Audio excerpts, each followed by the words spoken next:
आज शनिबारको दिन, त्यहीमाथि भ्यालेन्टाइन डे। के गर्ने त भन्दा श्रीमतीज्यूले आज इलेक्ट्रिक स्कुटीमा एक राउन्ड धनगढी घुमाउँ न त, टेस्टिङ पनि हुन्छ भन्नुभयो। मलाई पनि कुरा ठिकै लाग्यो। त्यसपछि स्कुटी म चलाउँछु भन्दा होइन, स्कुटी त आफै चलाउँछु अरे। लौन त ठिकै छ, बस्न पाइने भयो भने म पनि खुसी भएँ। एकछिनमै श्रीमतीज्यूले स्कुटीलाई रिङ रोडतर्फ पुर्याउनु भयो। तपाईँ अगाडि देख्न सक्नुहुन्छ एउटा सेता लुगा लगाएको मान्छे र अरू दुईजना फरक फरक लुगा लगाएका मान्छे। अगाडिको जुन दायाँतर्फ मोडिएको बाटो छ, यहाँबाट गयौँ भने हामी सिधै धनगढी चौरा पुगिन्छौँ, दिपेन्द्र स्कुल हुँदै। श्रीमतीज्यूले स्कुटी लगभग 40 देखि 45 को स्पिडमा कुदाइराख्नु भएको छ। अगाडिबाट ट्र्याक्टर आइरहेको थियो। यो जुन तपाईँ देखिराख्नु भएको छ, यो चाहिँ अहिलेको उपमहानगरपालिकाले प्रस्तावित गरेको नयाँ बस पार्क। अहिले भने यहाँ स्पोर्ट्स ग्राउन्डको रूपमा प्रयोग गरिएको छ यसलाई। ओहो, देब्रेतर्फ तपाईँ देख्न सक्नुहुन्छ भलिबल खेलिरहेका छन्। मलाई भलिबल एकदमै मनपर्छ। यो भवनहरू वडा नम्बर 3 को वडा कार्यालय।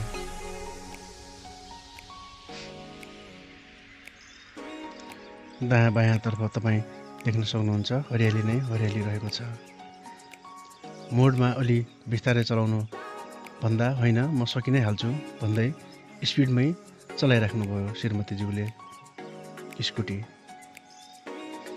यो बस्ती रहेको छ पहाडी र चौधरीहरूको मिश्रित बस्ती रहेको छ। साइडमा रुखका बिरुवाहरू पनि उपमहानगरपालिकाले लगाएको छ। हाम्रो धनगढी सभा धनगढी भन्ने नारा अन्तर्गत यी बोट बिरुवाहरू लगाइएको रहेछ। अगाडि तपाईँले जुन पहिलो कलरको देख्दै हुनुहुन्छ, संरचना देख्दै हुनुहुन्छ, त्यो पानी ट्याङ्की हो र त्योसँग जोडिएको जमिन फाप्ला क्रिकेट स्टेडियम। वरपर हरियाली, बिचमा क्रिकेट स्टेडियम। आहा, सुन्दै कति रमाइलो।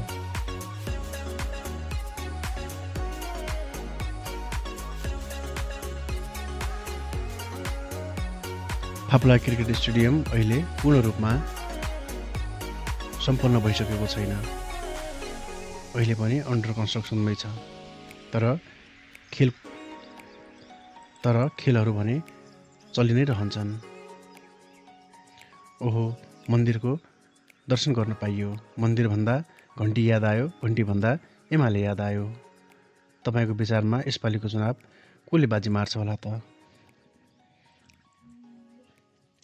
यो देब्रेतर्फको दृश्य भनेको मोटरसाइकल गाडीहरूको ट्रायल हुने ठाउँ।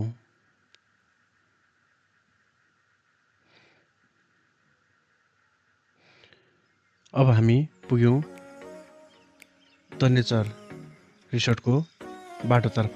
श्रीमतीज्यूले कतै यतै पो मोडिहाल्छन् कि भन्ने लागेको थियो, तर होइन, उहाँले त स्कुटी सिधै अगाडि हुर्काउनु भयो। र हाम्रो दायाँतर्फ थियो होटेल हटपट। त्यहाँ पो लग्छन् कि सोचेको थिएँ, त्यहाँ पनि उहाँले स्कुटी रोकाउनु भएन, उल्टै बेगले कुदाउनु भयो। तपाईँ यो दृश्य देख्न सक्नुहुन्छ, यो होटेल हटपट।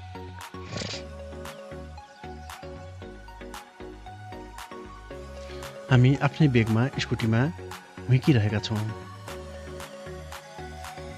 दायाँतर्फ तपाईँले अटो रोकिएको पनि देख्न सक्नुहुन्छ र यो ठुलो रुखको बिरुवा पनि रहेको छ। यो जुन अगाडिको भवन छ, त्यो चाहिँ यहाँको सुधार केन्द्र रहेको छ। सुधार केन्द्रका दाजुभाइहरू त्यहाँ खेत खनिरहेका छन्। सायद केही कृषि योजनामा लागिराख्नु भएको छ होला। अगाडि एउटा बाबु रोडमा खेलिरहेका छन्। उनले हातमा ढुङ्गा समातेको जस्तो छ। ओहो, उहाँले ढुङ्गा हामीलाई हिर्काउनु भयो, तर भगवानको कृपाले हामीलाई त्यो ढुङ्गा लागेन। श्रीमतीज्यू पनि अलिकति पनि नडगमगाई स्कुटी आफ्नै बेगमा चलाइराख्नु भएको छ।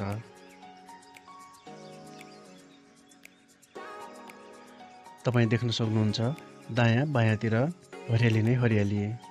हाम्रो धनगढी सफा धनगढी। र त्यहाँ हरेक 20 मिटरको अन्तरालमा बोट बिरुवाहरू पनि लगाइएका छन्। र यो बाटोमा, यो रिङ रोडको बाटोमा अहिले ठुला सवारी साधनहरू चल्दैनन्। साना गाडीहरू, कारहरू भने चलि नै रहेका हुन्छन्। यहाँ फेरि मन्दिरको दर्शन गर्न पाइयो। मन्दिर भनेपछि घन्टी याद आयो, घन्टी भनेपछि एमाले याद आयो। तपाईँको विचारमा यसपालिको चुनावमा कसले बाजी मार्छ होला त? यो दृश्य हेर्दा कुनै विदेशको दृश्य भन्दा कम छैन।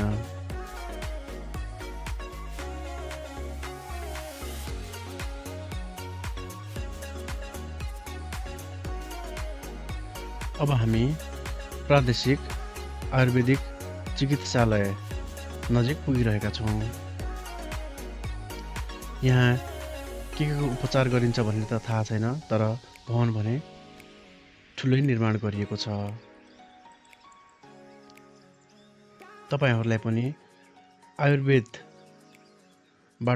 रोग सन्चो पार्नु छ भने एकपटक यहाँ आएर ट्राई गर्न नबिर्सिनुहोला। सायद सस्तो पनि छ होला। सस्तो र सुलभ हुन सक्छ। यसको संरचना भने ठुलो नै रहेको छ। भित्र सेवाको बारेमा म तपाईँहरूलाई थप जानकारी अर्को भिडियोमा दिने प्रयास गर्नेछु। हेर्नुहोस्, यो भवन प्रादेशिक आयुर्वेद चिकित्सालयको रहेको छ। मैले भन्नु के छ, तपाईँले बोर्डमा आफैले पनि पढ्नुभयो होला। यो दायाँतर्फ होटल पार्वती।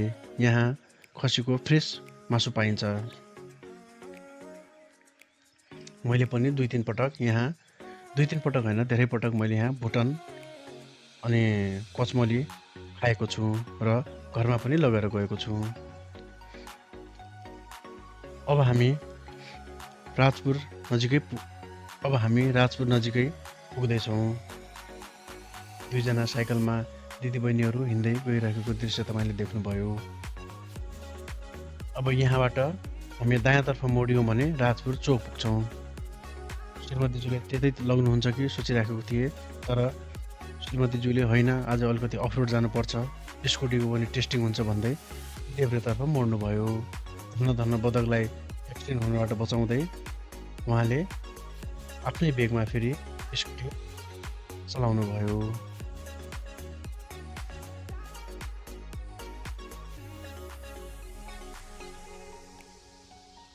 बाटो पिच, तर ठाउँमा ब्रेकरले गर्दाखेरिमा अलिकति हामीलाई शास्ति हुन पुग्यो। अब यहाँबाट हाम्रो अफरोड स्टार्ट भयो। तपाईँ पनि अफरोडको यात्रा गर्न चाहनुहुन्छ भने कृपया यो बाटोबाट तपाईँहरू जान सक्नुहुन्छ।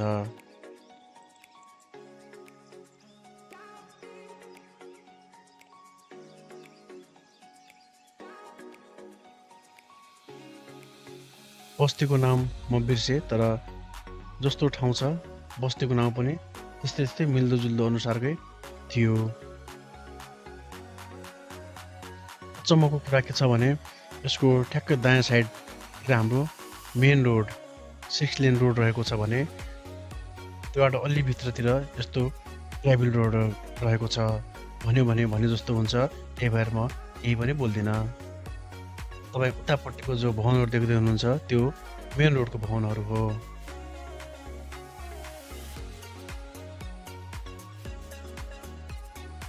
बस्ती पनि यहाँ बाक्लै नै छ, त्यही पनि सरकारले किन चासो नराखेको होला मैले बुझ्न सकिनँ।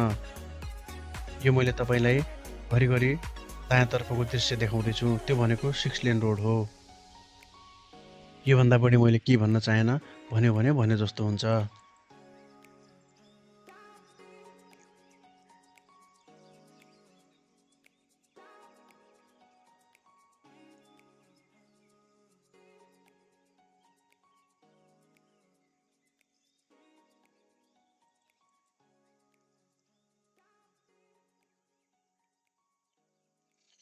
जे होस् धनगढीको प्राय जमिन चाहिँ कृषि प्रयोजनको लागि नै प्रयोग भएको देखिन्छ।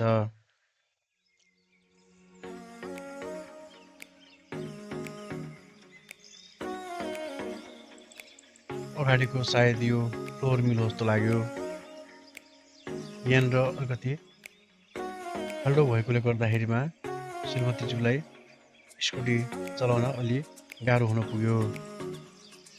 सरकारलाई मैले यही भिडियो मार्फत अनुरोध गर्न चाहे, कृपया बाटो अलिकति सुधार गरिदिनुहोला।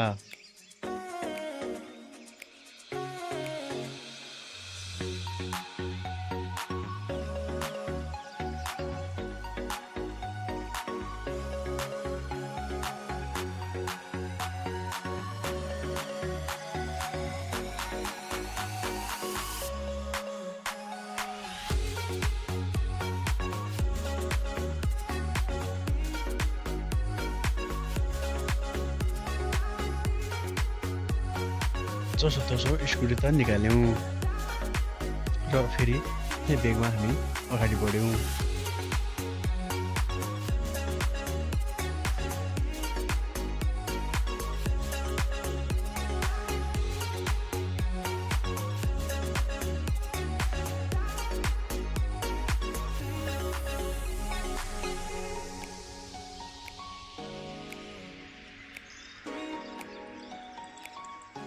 यो ठ्याक्कै भन्नुपर्दा हामी अत्तरियातर्फ गइरहेका छौँ।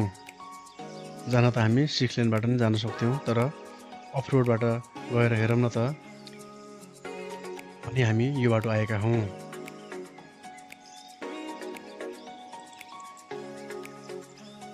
यता दायाँतर्फ तपाईँ 6 लेन देख्न सक्नुहुन्छ र ठ्याक्कै यसको अलिकति भित्र मात्रै यस्तो ग्राभिल रोड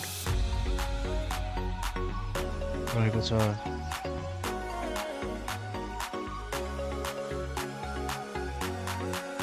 श्रीमतीज्यूले अब होइन स्कुटी त हजुरले नै चलाउनु पर्यो भनेपछि मैले पनि नाइ भन्ने कुरा भएन। त्यसपछि स्कुटी मैले हाँकेँ। अब हामी यो भनेको एयरपोर्ट जाने बाटो मोहनपुर चोकमा पुग्दैछौँ। तपाईँ देख्न सक्नुहुन्छ एयरपोर्ट गेट। अब यताबाट कतातिर लाग्ने भन्दा श्रीमतीज्यूले अत्तरियातिरै जाउँ न भन्नुभयो। मैले पनि उहाँले भनेअनुसार नै अत्तरियातर्फ स्कुटी मोडेँ। ओहो, श्रीमतीज्यूले त म्याङ्गो रिसोर्टमा ल्याएर पो छोड्नुभयो।